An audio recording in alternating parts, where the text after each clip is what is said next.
مدرسہ بیت العلوم کونڈوا پونے اس official channel کو سبسکرائب ضرور کریں۔ یاد رکھیے، اس سے کسی ایک شخص کو نہیں، پورے مدرسے کو فائدہ ہوگا اور آپ کو اجر عظیم ملے گا۔ سورہ بنی اسرائیل آیت 54، 53، 54 اور 55۔ اعوذ باللہ من الشیطان الرجیم، بسم اللہ الرحمن الرحیم۔ وَقُلْ لِعِبَادِي يَقُولُوا الَّتِي هِيَ أَحْسَنُ إِنَّ الشَّيْطَانَ يَنزَغُ بَيْنَهُمْ إِنَّ الشَّيْطَانَ كَانَ لِلْإِنسَانِ عَدُوًّا مُّبِينًا رَبُّكُمْ أَعْلَمُ بِكُمْ إِن يَشَأْ يَرْحَمْكُمْ أَوْ إِن يَشَأْ يُعَذِّبْكُمْ وَمَا أَرْسَلْنَاكَ عَلَيْهِمْ وَكِيلًا وَرَبُّكَ أَعْلَمُ بِمَن فِي السَّمَاوَاتِ وَالْأَرْضِ وَلَقَدْ فَضَّلْنَا بَعْضَ النَّبِيِّينَ عَلَى بَعْضٍ وَآتَيْنَا دَاوُودَ زَبُورًا۔ اور فرما دیجیے اے محمد صلی اللہ علیہ وسلم میرے بندوں کو کہ بات وہی کہیں جو بہتر ہو، بات وہی کہیں جو بہتر ہو۔ شیطان جھڑپ کرواتا ہے ان میں، شیطان ہے انسان کا دشمن، کھلا دشمن۔ آپ کا تم لوگوں کا رب خوب جانتا ہے تم کو، اگر چاہے تم پر رحم کرے اور اگر چاہے تم کو عذاب دے۔ اور اے محمد صلی اللہ علیہ وسلم ہم نے آپ کو نہیں بھیجا ہے ان پر ذمہ لینے والا وکیل بنا کر، اور آپ کا رب خوب جانتا ہے ان کو جو آسمانوں میں ہے اور جو زمین میں ہے، اور ہم نے افضل کیا ہے بعض پیغمبروں کو بعضوں سے، اور دی ہم نے داؤد کو زبور۔ اللہ تبارک و تعالی اس میں آداب سکھا رہے ہیں، بات کرنے کا سلیقہ سکھا رہے ہیں۔ یہ قرآن کی ہدایات ہے۔ تو کیا فرمایا؟ میرے بندوں سے کہہ دیں کہ وہی بات کہیں جو بہتر ہے، ورنہ شیطان جھڑپ کرواتا ہے، آپس میں جھگڑے کروا دیتا۔ پہلی آیت میں جو مسلمانوں کو کافروں کے ساتھ سخت کلامی سے منع کیا گیا، اس کی مراد یہ ہے کہ ضرورت سختی کی، بے ضرورت سختی نہ کی جائے۔ بے ضرورت کیا نہ کیا جائے؟ دیکھو بے ضرورت سختی، سخت بات نہ کی جائے، اور اگر ضرورت پڑ جائے تو قتل کرنے میں بھی پیچھے نہ ہٹیں۔ جب موقع قتل کا ہو تو قتل کرو، اور اگر قتل کا نہ ہو تو پھر سلیقے سے بات کرو، باتوں میں زبردستی، گرما گرمی، گالم گلوچ مت کرو۔ بات سمجھ میں آئی یا نہیں؟ جی، قتل و قتال کے ذریعے کفر کی شوکت اور اسلام کی مخالفت کو دبایا جا سکتا ہے۔ قتل ہو، لڑائی کر کے، قتل کر کے، قتال کر کے کیا دبایا جا سکتا ہے؟ کفر کی شوکت کو اور اسلام کی مخالفت کو دبایا جا سکتا ہے، اس لیے اس کی اجازت ہے۔ لیکن گالی گلوچ اور سخت کلامی سے اسلام کی کیا شان بڑھاؤ گے اور کفر کو کیا دباؤ گے؟ اس لیے اس کی اجازت نہیں۔ بات سمجھے گے نہیں؟ سخت کلامی دشمن کے ساتھ بھی نہ ہو، اس لیے منع کیا گیا۔ حضرت عمر ابن خطاب رضی اللہ عنہ کا ایک واقعہ ہے کہ کسی نے ان کو گالی دے دی، انہوں نے بھی گالم گلوچ کی، اور اتنا غصہ آیا کہ اس کو قتل کرنے کا ارادہ کر لیا، جس سے دو قبیلوں میں جنگ چھڑنے کا اندیشہ تھا۔ اس پر یہ آیت نازل ہوئی۔ کیا آیت کیا ہے؟ بہتر کہیں، بات وہی کہے، وَقُلْ لِعِبَادِي يَقُولُوا کہے، الَّتِي هِيَ أَحْسَنُ، بہتر بات کہیں، بات غلط نہ کہیں۔ سمجھ میں آیا؟ عام واقعات پر بھی اس کو فٹ کیا جا سکتا ہے۔ وَآتَيْنَا دَاوُودَ زَبُورًا، اور ہم نے داؤد کو کیا دیا؟ کس کو دی؟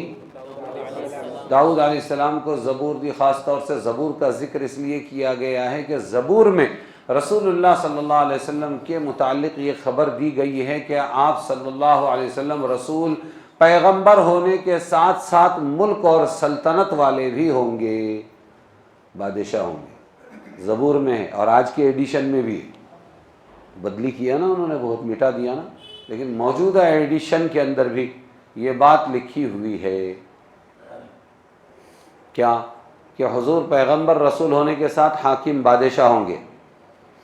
ابھی آ رہا ہے ربیع الاول، اس میں میری چھوٹی چھوٹی کلپس ہیں 3 منٹ 4 منٹ کی، سیرت کے عنوان پر 1 سال پہلے وہ جو بہت بڑے میدان کے اندر جلسہ ہوا تھا، اس میں خاص طور سے آخر کی جو 10 ہے، یاد نہیں آ رہا 52 ہے کہ کتنی ہے، اس میں آخر کی جو ہے میری 40 ہے، آخر کی جو 10 ہے اس میں یہی بتایا گیا، رسول کی سنت مسواک، رسول کی سنت وضو، ارے رسول کی سنت حکومت کرنا سیاست کرنا بھی ہے، یہ بتایا گیا ہے اس میں، سمجھے یا نہیں سمجھے؟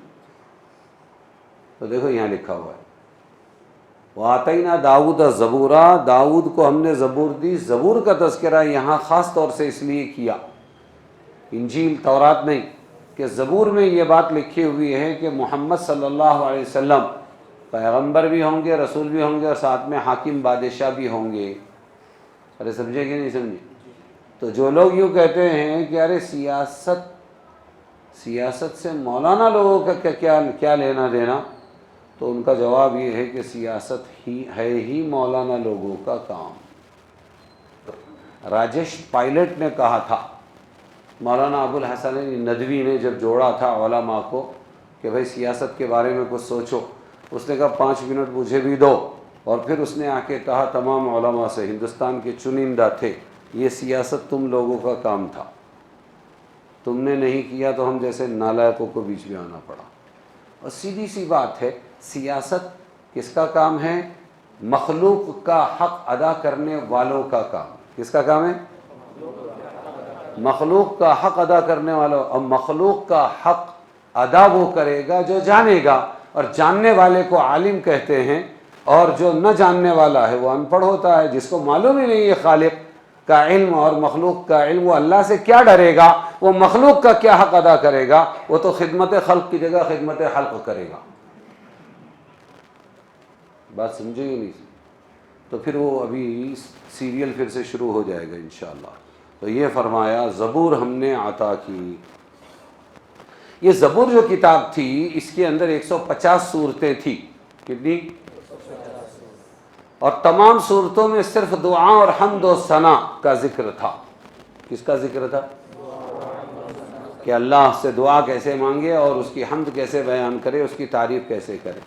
ان میں حلال اور حرام کے مسائل نہیں تھے، زبور میں حلال اور حرام کے مسائل نہیں، اور حدود اور فرائض بھی نہیں تھے، کیا فرض ہے کیا حد ہے، وہ کچھ بھی نہیں تھا، حمد و ثنا تھی۔ آگے کی آیت ہے 56 سے لے کر 58 تک، قُلِ ادْعُوا الَّذِينَ زَعَمْتُم مِّن دُونِهِ فَلَا يَمْلِكُونَ كَشْفَ الضُّرِّ عَنكُمْ وَلَا تَحْوِيلًا أُولَٰئِكَ الَّذِينَ يَدْعُونَ يَبْتَغُونَ إِلَىٰ رَبِّهِمُ الْوَسِيلَةَ أَيُّهُمْ أَقْرَبُ وَيَرْجُونَ رَحْمَتَهُ وَيَخَافُونَ عَذَابَهُ إِنَّ عَذَابَ رَبِّكَ كَانَ مَحْذُورًا وَإِن مِّن قَرْيَةٍ إِلَّا نَحْنُ مُهْلِكُوهَا قَبْلَ يَوْمِ الْقِيَامَةِ أَوْ مُعَذِّبُوهَا عَذَابًا شَدِيدًا كَانَ ذَلِكَ فِي الْكِتَابِ مَسْطُورًا۔ اے محمد صلی اللہ علیہ وسلم فرما دیجئے، پکارو جن کو تم سمجھتے ہو سوائے اس کے، یعنی اللہ کے علاوہ جن کو تم سمجھتے ہو کہ ہمارے معبود کام آئیں گے، پکارو نا ان کو، تو وہ اختیار نہیں رکھتے۔ فلا یملکون، وہ تمہارے معبود پتھر ہو یا جو بھی با ہو، ناگوبا، دگڑوبا، فتروبا، جی، تو وہ اختیار نہیں رکھتے کہ کھول دیں تکلیف کو تم سے، اور نہ بدل سکتے ہیں، ولا تحویلا، تکلیفوں کو دور نہیں کر سکتے ہو۔ سمجھ میں آیا؟ نہیں کر سکتے۔ اولئک الذین یدعون، وہ لوگ جن کو یہ پکارتے ہیں وہ خود ڈھونڈتے ہیں اپنے رب تک وسیلہ۔ یہ جن کو پکارتے ہیں وہ خود اپنے رب تک پہنچنے کا وسیلہ کیا کرتے ہیں؟ ڈھونڈتے ہیں کہ ہم اپنے رب تک کیسے پہنچے۔ پتھروں کو چھوڑ دو تو ایسے سادھو سنت بھی ہیں نا، تو وہ خود وسیلہ ڈھونڈتے، وہ خود بیچارے محتاج ہیں، وہ کیا تمہاری مصیبت ہٹائیں گے؟ کہ کون سا بندہ بہت نزدیک ہے وہ یہ سوچتے ہیں اور امید رکھتے ہیں اس کی مہربانی کی اور ڈرتے ہیں اس کے عذاب سے۔ بے شک تیرے رب کا عذاب ڈرنے کی چیز ہے۔ اور کوئی بستی نہیں ہے جس کو ہم خراب نہ کر دیں گے قیامت سے پہلے۔ ہر بستی کو ہم کیا کریں گے؟ خراب کر دیں گے قیامت سے پہلے، یا آفت ڈالیں گے اس پر، سخت آفت۔ یہ ہے کتاب میں لکھا گیا۔ یعنی یہ کہ اللہ تبارک و تعالی کافر قوم کو دو میں سے ایک عذاب ضرور دیتے، یا تو دنیا میں بھی عذاب دیتے آخرت کا الگ ملے گا، یا اگر دنیا میں بچا بھی گئے تو آخرت میں زبردست پکڑ ہو جائے گی۔ یہ مطلب ہے آیت کا۔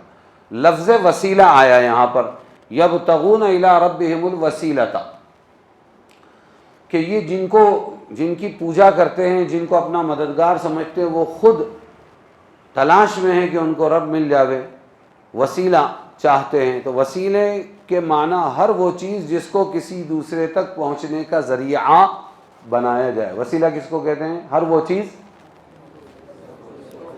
جس کو دوسرے تک پہنچنے کا، لوگ بھی ہو سکتے ہیں، سی ڈی بھی ہو سکتی ہے، چیزیں بھی ہو سکتی ہیں، تو اس کو بولتے ہیں وسیلہ۔ اور اللہ کے لیے وسیلہ یہ ہے۔ اب اللہ کے پاس پہنچنے کا وسیلہ کیا ہے؟ سوال ہے نا۔ تو حضور صلی اللہ علیہ وسلم نہیں ہے، ہاں ایسے ہی دوسرے لوگ نہیں ہیں۔ اللہ کے پاس پہنچنے کا وسیلہ کیا ہے وہ دیکھو۔ ہم تو خود رسول کے لیے دعا کرتے، اللہم رب ہذہ الدعوۃ التامہ، اذان کے مالک رب، والصلاۃ القائمہ، اور نماز جو قائم ہونے والی اس کے رب، آتی محمدا الوسیلۃ، دے دے محمد صلی اللہ علیہ وسلم کو وسیلہ۔ کس کے لیے وسیلہ مانگتے ہیں ہم؟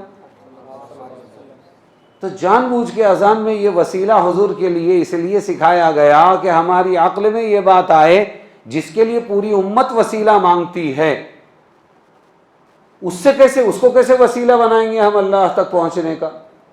پھر اللہ تک پہنچنے کا طریقہ کیا؟ ڈائریکٹ، ایاک نعبد و ایاک نستعین۔ ہر نماز کی، میں بول رہا ہوں ہر نماز، ایسا نہیں کہ خالی فرض واجب، نفل میں بھی، ہر نماز کی ہر رکعت میں سورہ فاتحہ ہر امتی سے پڑھوا رہے ہیں اللہ، اور اس میں ہر مرتبہ یہ آ رہا ہے ایاک نعبد، تیری ہی عبادت کرتے ہیں، و ایاک نستعین، اور تجھی سے مدد طلب کرتے ہیں۔ بات سمجھے؟ تو وسیلہ، اب یہ جانو کہ اللہ کو کون سا وسیلہ پسند ہے۔ تو اللہ کے لیے وسیلہ یہ ہے کہ علم و عمل میں اللہ کی مرضی کی ہر وقت رعایت رکھے اور احکام شرعیہ کی پابندی کرے۔ علم اور عمل میں ہمیشہ اللہ کیا چاہتا ہے وہ علم، اللہ کیا چاہتا ہے وہی عمل کریں گے، اور شریعت پر چلیں گے تو ہمیں وسیلہ مل گیا اللہ تک پہنچنے کا۔ ارے سمجھ میں آئے گا؟ یہ ہے وسیلہ۔ مطلب یہ ہے کہ یہ سب حضرات اپنے عمل صالح کے ذریعے اللہ تعالیٰ کی تقرب کی طلب میں لگے ہوئے ہیں، اور تم انہی کے پاس جاتے ہو، حضرت ہماری بگڑی بنا دو۔ وہ بولے گی ہماری بگڑی ہوئی ہے، ہم اللہ کیسے راضی ہوگا یہ سوچے۔ اچھا یہ صرف ہمارے میں نہیں، مسلمانوں میں، مجاوروں میں، خانقاہوں و خانقاہ والوں میں، عالموں میں، یہ غیر مسلموں میں بھی ہے، وہ بھی اللہ ہی کی تلاش میں ہے۔ کسی کو مل رہا ہے راستہ چھپائے ہوئے ہیں کہ کہیں قتل نہ کر دے قوم، سمجھ میں آیا؟ اور کسی کو ملا نہیں ہے راستہ، وہ بھی بیچارے اسی لیے تپسیا کر رہے ہیں، عبادت کر، یرجون رحمتہ و یخافون عذابہ۔ حضرت سہل ابن عبداللہ نے فرمایا رجا اور خوف، غور سے سنو، ایمان دو چیزوں کے بیچ کا نام ہے، امید اور ڈر، اور مخلوق بھی وہی کرتی ہے، یا تو لالچ دو اپنا کام بنانے کے لیے، غلط کو صحیح بولنے کے لیے، لالچ سے نہیں مانتا ہے پھر مرڈر کا کیا کر دو، سپاری دے دو، مرڈر کی سپاری دے دو، وہاں بھی یہی ہے۔ اصلی ایمان امید اور خوف کے درمیانی کیفیت کا نام ہے کس سے؟ اللہ تعالیٰ سے۔ اللہ تعالیٰ کی رحمت کا امیدوار بھی رہنا ہے اور ڈرتے بھی رہنا ہے۔ یہ انسان کے دو مختلف حال ہیں، جب یہ دونوں برابر درجے میں ہوں، اللہ کا ڈر اور اللہ سے امید، جب دونوں برابر درجے میں رہیں تو انسان صحیح راستے پر چلتا رہتا ہے. غور سے سنو, انسان کب صحیح راستے پر چلتا ہے؟ جب اللہ سے ڈر بھی اتنا ہی ہے اور اللہ سے امید بھی اتنی ہی ہے, تو انسان کا بیلنس صحیح رہتا ہے. اور اگر ان میں سے کوئی ایک مغلوب ہو جائے, ڈرا تو اتنا ڈرا کہ مایوس ہو گیا اللہ کی رحمت سے, امید رکھی تو اتنی کہ چڑھا لے پڑھ کے بسم اللہ جو ہوگا دیکھا جائے گا, لگا لے جامع الا اللہ جو اللہ غفور الرحیم ہے, تو قہار و جبار بھی ہے, یاد رکھو. اگر دونوں ان بیلنس ہو گئے, یا تو امید ہی امید اور یا پھر کیا ڈر ہی ڈر, تو پھر انسان راستہ بھٹک جائے گا, خودکشی کر لے گا, اللہ بھی ناراض ہو جائے گا. یہاں حضرت عمر رضی اللہ عنہ کی طرف مشہور ایک مقولہ ہے, اللہ سے مجھے اتنی امید ہے کہ اگر وہ یوں کہے, اللہ سے مجھے اتنا ڈر ہے, اگر وہ کہے سارے بندے جنت میں جائیں گے صرف ایک جہنم میں جائے گا, تو وہ قادر مطلق مجھے ڈال سکتا ہے, اتنا ڈر ہے. اور امید اتنی ہے اللہ تعالیٰ سے, اگر کہے سب جہنم میں جائیں گے صرف ایک جنت میں جائے گا تو وہ عمر ہوگا. ارے سمجھے گے نہیں, دونوں کا بیلنس رکھنا چاہیے. آگے کی آیت ہے وَمَا مَنَعَنَا أَن نُرْسِلَ بِالْآيَاتِ إِلَّا أَن كَذَّبَ بِهَا الْأَوَّلُونَ وَآتَيْنَا ثَمُودَ النَّاقَةَ مُبْصِرَةً فَظَلَمُوا بِهَا وَمَا نُرْسِلُ بِالْآيَاتِ إِلَّا تَخْوِيفًا وَإِذْ قُلْنَا لَكَ إِنَّ رَبَّكَ أَحَاطَ بِالنَّاسِ وَمَا جَعَلْنَا الرُّؤْيَا الَّتِي أَرَيْنَاكَ إِلَّا فِتْنَةً لِلنَّاسِ وَالشَّجَرَةَ الملعونة في القرآن ونخوفهم فما يزيدهم إلا طغيانا كبيرا. یہ 59-60 آیت تھی. اور ہم نے اس لیے موقوف کی نشانیاں, اللہ نشانیاں بھیجتے تھے, اونٹنی بھیج دی, فلانا بھیج دیا, چاند کے 2 ٹکڑے ہوئے وغیرہ وغیرہ, ہم نے روک دیا. کیوں روکا؟ کہ اگلوں نے ان کو جھٹلایا, نشانیوں کو کیا کیا؟ جھٹلایا. اور ہم نے دی سمود کو اونٹنی, قوم سمود کو اونٹنی دے دی, ان کے سمجھانے کو, مبصرتن کہ یہ اونٹنی کیسے پیدا ہو گئی پہاڑ سے, اتنی بڑی اونٹنی, سمجھ میں آیا؟ تو ہم نے ان کے سمجھنے کے لیے دی تھی یہ نشانی, پھر ظلم کیا اس پر, ان لوگوں نے کاٹ دیا اسے. اور نشانیاں جو ہم بھیجتے ہیں تو ڈرانے کو بھیجتے ہیں. کائے کے لیے بھیجتے ہیں؟ کہ ڈریں ہمارے امتی, ہمارے بندے. اور جب کہہ دیا ہم نے تجھ سے کہ تیرے رب نے گھیر لیا ہے لوگوں کو, اور وہ دکھلاوا جو آپ کو دکھلایا ہم نے, تو جانچنے کو لوگوں کے, اور ایسے ہی وہ درخت جس پر پھٹکار ہے قرآن میں, ہم نے جو نشانیاں دکھلائی آپ کو اے محمد صلی اللہ علیہ وسلم, یہ لوگوں کے جانچنے کے لیے تھی کہ ایمان لاتے ہیں کہ نہیں لاتے ہیں, آپ کو پیغمبر سمجھ کے. اور ایک شجر ملعونہ, ایک درخت کا ذکر بھی ہے, پھٹکار والے درخت کا, وہ کیا ہے؟ زقوم. کون سا؟ کہ وہ ہم نے جہنم میں پیدا کیا ہے. ان الشجرۃ الزقوم طعام الاثیم. اور ہم ان کو ڈراتے ہیں تو ان کو زیادہ ہوتی ہے بڑی شرارت, وہ ڈرنے کے بجائے اور شرارت کرنے لگتے ہیں. سمجھ میں آیا؟ یہ جو معراج ہوئی تھی نا, اس کا انکار کیا. یہ نشانی دکھلائی تھی اللہ نے, لیکن بولے ایک رات میں 7 آسمانوں پر جا کر کیسے آ سکتا ہے آدمی؟ ناممکن ہے. ایک تو اس کا انکار کیا. دوسرے شجر ملعونہ, جب اللہ نے کہا کہ ہم جہنمیوں کو زقوم کا پھل دیں گے, درخت ہے اس میں سے کھانا پڑے گا, تو انہوں نے کہا جہنم, آگ, اور آگ کے اندر درخت, یہ اللہ کیسی باتیں کرتا ہے, یہ محمد کیسی باتیں کرتے ہیں. آگ میں درخت اگ ہی نہیں سکتا, اس کا بھی انکار اور معراج کا بھی انکار. اس پر اللہ نے یہ آیتیں نازل کی. اور ہو سکتا ہے کہ اس درخت کا مزاج ہی کیا ہو؟ آگ ہو. سمجھ میں آیا؟ میں نے جب پہلی مرتبہ وہ تمہارے لال مرچی ہے نا, لال مرچی میں کیڑے دیکھے, مسالہ رہتا اپنے کاندا لہسن چٹنی, اس میں کیڑے دیکھے, ہمارے یار مرچی میں بھی کیڑے. سمجھ میں آیا؟ تو آگ میں پھلنے والے جانور بھی ہیں, اللہ کی قدرت ہے. تو ویسا ہی درخت بنا دے ہوئے اللہ تبارک و تعالی. اور آج تو نئی نئی ایجادات ہے, ویسے درخت دکھ رہے ہیں, لاوا نکل رہا ہے پہاڑوں کے اندر سے. تو اس پر ان کو ڈانٹ پلائی اللہ نے. وما جعلنا الرؤيا التي اريناك, اور ہم نے یہ جو رؤیا دکھایا, یہ رؤیا خواب ہے, لیکن خواب نہیں, معراج بیداری ہے. بیداری میں اس کو خواب کہہ دیا گیا. بات سمجھ میں آئی کہ نہیں ہے؟ حالانکہ یہ بیداری میں ہوئی، یہ ایک آزمائش تھی۔ یہ معراج جو تھی کیا تھی؟ یہ بولو۔ ہاں، ہم نے کیا بنایا؟ اللہ فرماتے اللہ فتنۃ للناس، ہم نے کیا بنایا؟ آزمائش، فتنہ، کئی معنی ہے فتنے کے۔ انما اموالکم واولادکم فتنہ، تمہارے مال اور تمہاری اولاد کیا ہے؟ فتنہ، یعنی تمہارے لیے آزمائش ہے۔ اللہ رسول اوپر، کیا اولاد کی محبت اوپر۔ بہت سے کام حرام اپنی اولاد کے لیے، مال کے لیے کرتا ہے آدمی، تو آزمایا جاتا ہے نا، تو آزمائش کے معنی میں بھی ہے یہ۔ سمجھ میں آیا؟ یہ فتنہ، یہ کون سا فتنہ تھا؟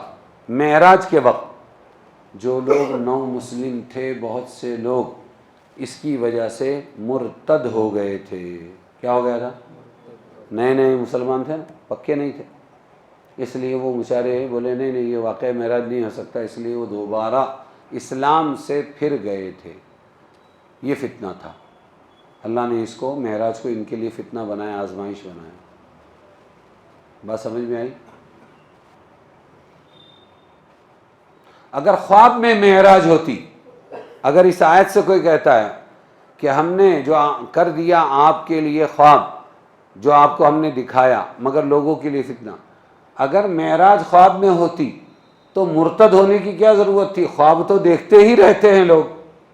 یہ معراج بیداری کی تھی، جس کو عقل نے تسلیم نہیں کیا، اس لیے وہ لوگ اسلام سے پھر گئے۔ سمجھ میں آئی نہیں؟ آگے کی آیت ہے 61 سے لے کر 65 پانی۔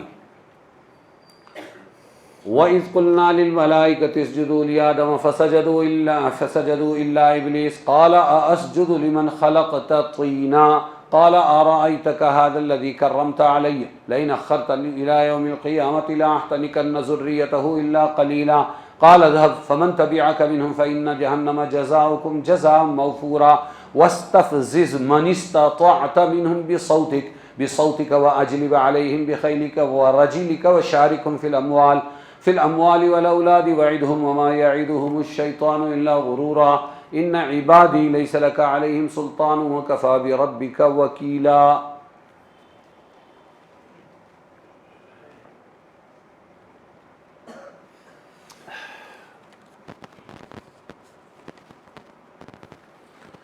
اور جب ہم نے فرشتوں کو سجدہ کرو آدم کو، اور جب ہم نے کہا وَإِذْ قُلْنَا لِلْمَلَائِكَةِ، ہم نے کہا فرشتوں سجدہ کرو آدم کو، تو سجدے میں گر پڑے مگر ابلیس، اس نے سجدہ نہیں کیا، بولا میں سجدہ کروں ایک شخص کو جس کو تو نے بنایا مٹی کا، میں کہے کہ ہوں سپیریئر، بلند، اور وہ مٹی۔ قال آرائیت، کہنے لگا بھلا دیکھ لو یہ شخص جس کو تو نے مجھ سے بڑھا دیا ہے اللہ، اگر تو مجھ کو ڈھیل دیوے قیامت کے دن تک تو میں اس کی اولاد کو ڈھانٹی دے لوں مگر تھوڑے سے۔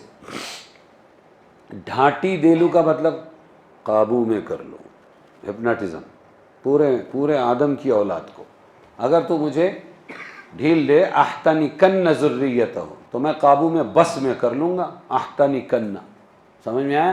بس میں کر لوں گا۔ فرمایا اللہ نے جا اذهب، جا، پھر جو کوئی تیرے ساتھ ہوا ان میں سے، یعنی اولاد آدم میں سے، تو دوزخ ہے تم سب کی سزا، یہ بدلہ ہوگا پورا، تیرے کو بھی جہنم میں ڈال دوں گا اور تیرے چیلوں کو بھی انسانوں میں سے جہنم میں ڈال دوں گا۔ اور گھبرا لے، ڈرا دے، واستفزز، گھبرا لے، یعنی ڈرا دے ان میں سے جس کو تو گھبرا سکے، اولاد آدم میں سے جس کو تو ڈرا سکتا ہے، ڈرا لے اپنی آواز سے، بصوتک، اب شیطان کی آواز کیا ہے؟ بصوتک، اور وَأَجْلِبْ عَلَيْهِمْ بِخَيْلِكَ، اور لے آ ان پر اپنے سوار اور پیادے، لے آ مطلب لشکر کشی کر، لشکر لے کے آ تیرے یہ اولاد آدم پر، وَشَارِكْهُمْ، اور ساجھا کر ان سے مال اور اولاد میں، تو پارٹنر بن جا ان کا مال اور اولاد میں، وَعِدْهُمْ، اور وعدہ دے ان کو، وَمَا يَعِدُهُمُ الشَّيْطَانُ، اور انسانوں سے جو شیطان وعدہ کرتا ہے وہ صرف دھوکہ ہوتا ہے، الا غرورا، کیا ہوتا ہے؟ وہ میرے بندے ہیں، اللہ فرما رہے فخر سے، اللہ کرے کہ ہم اللہ کی اس لشکر میں شامل ہو جائیں۔ وہ کہہ رہے ہیں میں میرے چیلے بناؤں گا، اللہ فرماتے لے جا، میرے وہ بندے ہیں، ان عبادی، ان پر نہیں ہے تیری حکومت، ان عبادی لیس لک علیہم سلطان، میرے بندوں پر جو اصلی بندے رہیں گے ان پر تیری حکومت نہیں چلے گی، اور تیرا رب کافی ہے کام بنانے والا۔ لَأَحْتَنِكَنَّ، احتناق کے معنی کسی چیز کا استیصال کرنا، دھیان سے سنو، استیصال یعنی جڑ سے اکھاڑ دینا، کسی کام کو ختم کر دینا۔ احتناق کا مطلب کسی چیز کا استیصال کرنا، فنا کر دینا، یا پوری طرح اس پر غالب آنا، اس کو کہتے ہیں۔ تو یہ کیا کہہ رہا ہے؟ لَأَحْتَنِكَنَّ ذُرِّيَّتَهُ، آدم کی اولاد کو میں پورا جڑ سے اکھاڑ دوں گا، یا ان پر غالب آ جاؤں گا، ان کو اپنے قابو میں کر لوں گا۔ یہ سب کون بول رہا ہے؟ احتنکن، شیطان۔ آگے ہے دوسرا لفظ وستفزز، استفزاز کے اصلی معنی کاٹنے کے ہیں، یہاں حق سے کاٹ دینا۔ وستفزز من استطاعت، تو کاٹ دے آدم کی اولاد کو، کیسے؟ اپنی آواز سے۔ اب سوال یہ ہے کہ شیطان کی آواز کون سی ہے؟ شیطان کی آواز کیسی ہے؟ اس سے متعلق حضرت عبداللہ ابن عباس رضی اللہ عنہما نے فرمایا کہ گانے اور مزامیر، سمجھ میں آیا ربیع الاول؟ جی، تو گانے اور مزامیر، مزامیر کہتے ہیں آلہ بجانا، ہاں مزامیر، اور لہو و لعب، کھیل کود، ناجائز کھیل کود، یہ تمام کی آوازیں یہی شیطان کی آواز ہے۔ کس کی آواز ہے؟ ہاں، جس سے وہ لوگوں کو حق سے کاٹتا ہے۔ کیا کرتا ہے؟ بصوتی کا۔ اس سے معلوم ہوا کہ مزامیر، موسیقی، گانا بجانا حرام ہے۔ سمجھ میں آیا؟ ابلیس نے حضرت آدم کو سجدہ نہ کرنے کے وقت دو باتیں کہی تھی۔ کیا کہی تھی؟ دو باتیں کہی تھی۔ اول یہ کہ آدم علیہ السلام کو مٹی سے تو نے پیدا کیا، میں آگ کی مخلوق ہوں، آپ نے مٹی کو آگ پر کیوں فوقیت دی، فضیلت دی؟ یہ سوال امر الہی کے مقابلے میں حکم کی حکمت معلوم کرنے سے متعلق تھا۔ یہ اچھی طرح سمجھو۔ ایک سوال کیا ہے؟ سوال کیا ہے اس کا؟ کہ آپ نے یہ حکم میرے کو کیوں دیا؟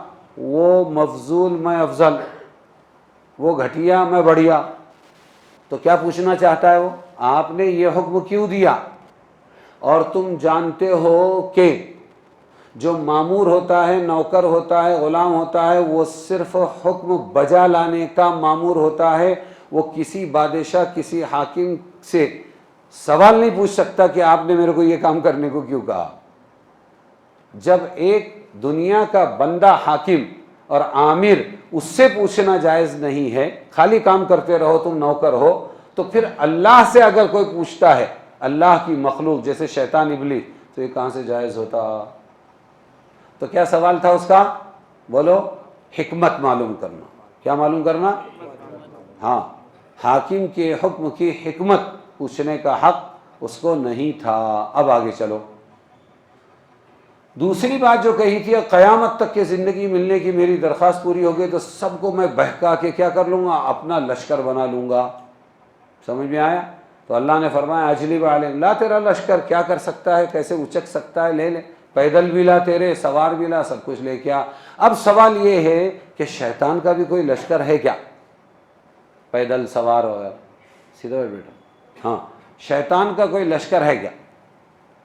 تو اس بارے میں ابن عباس رضی اللہ عنہما نے ہی فرمایا، جتنے افراد بھی کفر و معصیت کی حمایت کے لیے لڑنے کو چلتے ہیں، کفر کے لیے، شرک کے لیے، گناہوں کے لیے لڑنے کو جتنے بھی افراد چلتے ہیں، وہ سوار ہو یا پیدل ہو، یہ سب شیطان کا لشکر ہے۔ کون ہے یہ؟ ابن عباس ہے۔ یہ وہ ابن عباس ہے جنہوں نے حضور پیشاب کے لیے گئے تو انہوں نے پیچھے سے لوٹا پانی کا رکھ دیا، ایک خدمت پر حضور کی زبان سے نکلا، اللہم فقہہ فی الدین وعلمہ التأویل، اے اللہ اسے قرآن کا علم دے دے، اس لیے وہ رئیس المفسرین بنے، ایک بچہ۔ سمجھ میں آیا؟ تو کون سا لشکر ہے شیطان کا؟ جتنے گناہوں اور کفر و شرک کے کام میں چلتے ہیں یا دوڑتے ہیں یا سوار ہوتے ہیں، وہ سب کس کا لشکر ہے؟ بولو، بہکار کو گمراہ کرے گا، جس کی بنا پر اس نے دعویٰ کیا۔ ممکن ہے انسان کی اجزائے ترکیبی کو دیکھ کر اس نے اندازہ لگایا ہو کہ یہ میرے بس کا ہے، سمجھ میں آیا؟ وَشَارِكْهُمْ فِي الْأَمْوَالِ وَالْأَوْلَادِ، مال میں بھی اولاد میں بھی شریک ہو جا. بات سمجھے؟ رَبُّكُمُ الَّذِي يُزْجِي لَكُمُ الْفُلْكَ فِي الْبَحْرِ. جی یہ آیت ہے 66 سے لے کے 70 تک.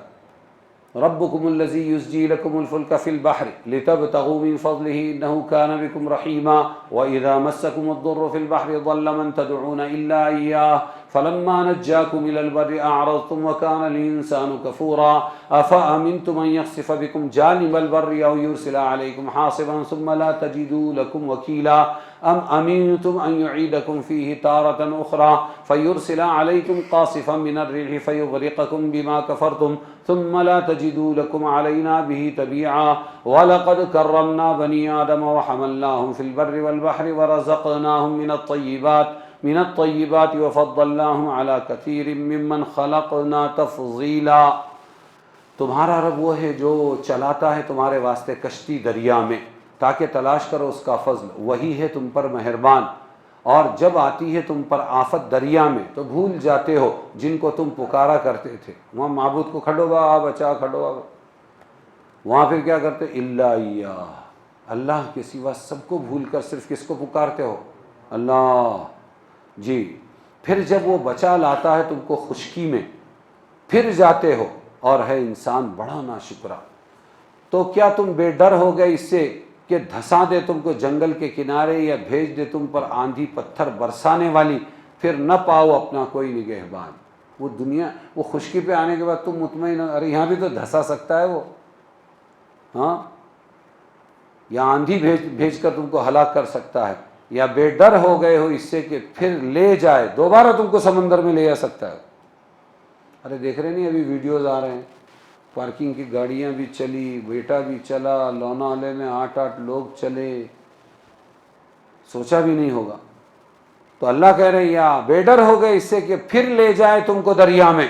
دوسری بات پھر بھیجے تم پر ایک سخت جھونکا ہوا کا، پھر ڈبا دے تم کو بدلے میں اس ناشکری کے، پھر نہ پاؤ اپنی طرف سے ہم پر اس کا کوئی باز پرس کرنے والا. اور ہم نے دی عزت آدم کی اولاد کو اور سواری دی ان کو جنگل اور دریا میں، اور روزی دی ہم نے ان کو ستھری چیزوں سے، اور بڑھا دیا ان کو بہتوں سے جن کو پیدا کیا ہم نے بڑائی دے کر. اب صرف ایک بات سمجھنا ہے کہ بنی آدم کو ہم نے عزت دی، تمام مخلوقات پر اس کی عزت کس وجہ سے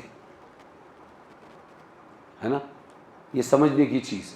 2 باتیں قابل غور ہے. افضلیت کن صفات اور کن وجوہ سے کی بنا پر ہے. دوسرے کہ اس میں افضلیت اکثر مخلوقات پر دینا بیان فرمائے، اس سے کیا مراد؟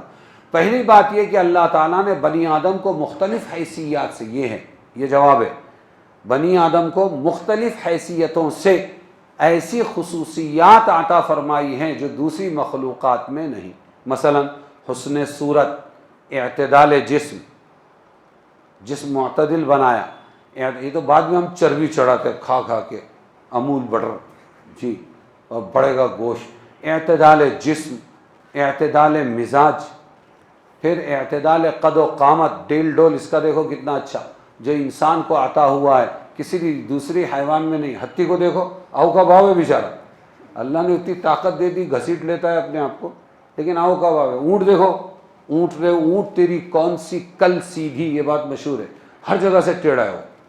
بات سمجھے، فائدے اپنی جگہ ہے، لیکن اعتدال قد و قامت جو انسان کو عطا ہوا ہے کسی دوسرے حیوان میں نہیں. اس کے علاوہ عقل و شعور، سمجھ، ہاں اس کو خاص امتیاز دیا اللہ نے جس کے ذریعے وہ تمام کائنات علویہ اور سفلیہ، علویہ اوپر والی، سفلیہ نیچے والی سے اپنے کام نکالتا ہے. اس کو اللہ تعالیٰ نے اس کی قدرت بخشی ہے کہ مخلوقات الہیہ سے ایسے مرکبات مصنوعات تیار کرے جو اس کے رہنے سہنے اور نقل و حرکت اور کھانا پینا اور لباس، وہ ساری چیزوں میں کام ہے. اب ہوائی جہاز بنا دیا، ٹرین کتنی اچھی چیز بنا دی، کشتی بنا دیا.